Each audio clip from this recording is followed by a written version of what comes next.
ලංකාවේ පළාත් පාලන ආයතනවල හැර සෙසු මහජන නියෝත ආයතනවල කාන්තා නියෝජනය ඊටම අවම මට්ටමක පවතින්නේ. මේ తත්වය වෙනස් කර ගැනීම සඳහා මේ తත්වය වැඩි දියුණු කර ගැනීම සඳහා කාන්තා නියෝජනය තවදුරටත් ශ්‍රී ලංකාවේ මහජන නියෝත ආයතනවල පුළුල් කර ගැනීම සඳහා එක පැත්තකින් නීතිමය වශයෙන් අවශ්‍ය සංශෝධන ඇති කර ගැනීම සඳහා කටයුතු කිරීම ආණ්ඩුව නීති සම්පාදකයන් ප්‍රතිපත්ති සම්පාදකයන් පෙළඹවීම සිවිල් සමාජයේ වගකීමක් හැටියට අපි දකිනවා. ඒ වගේම ප්‍රබලම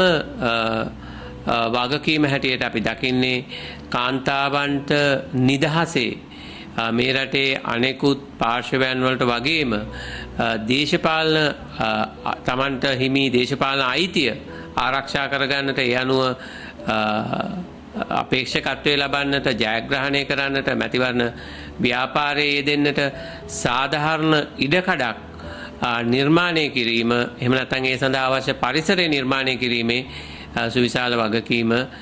සිවිල් සමාජ සංවිධාන වලට තිබෙනවා. මොකද අපි දන්නවා අපේ රටේ කාන්තාවකට නාම යෝජනා ලබා ගැනීම පළාත් පාලනයේ වේවා පළාත් සභාවේ වේවා පාර්ලිමේන්තුවේ වේවා නාම යෝජනා ලබා ගැනීමම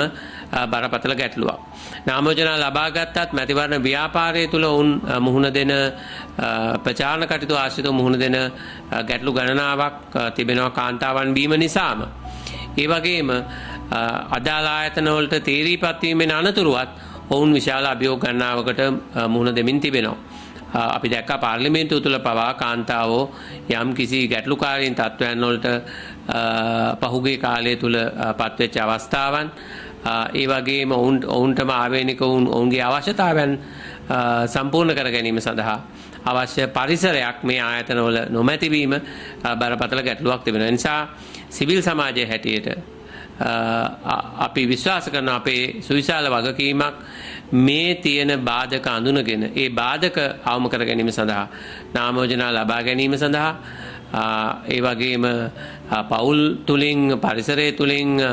කාන්තාවන්ට දේශපාලනයට එන්න තියෙන බාධාව හඳුනා ගැනීම නාම යෝජනා ලබා ගැනීම ඒ වගේම මැතිවරණ ප්‍රචාරක ව්‍යාපාරය තුල සහ ජයග්‍රහණය කිරීමෙන් අනතුරුව ඔවුන් ශක්තිමත් දේශපාලනයට මුහුණ දෙන්නට අවශ්‍ය කරන පරිසරය නිර්මාණය කිරීම ඔවුන්ට අවශ්‍ය කරන දැනුම පරාසය ළඟා කරගන්නට අවශ්‍ය පහසුකම් ලබා දීම එහෙම නැත්නම් ඒ සඳහා අවශ්‍ය වැඩපිළිවෙල සකස් කිරීම සිවිල් සමාජයේ වගකීමක් හැටියට අපි දකිනවා.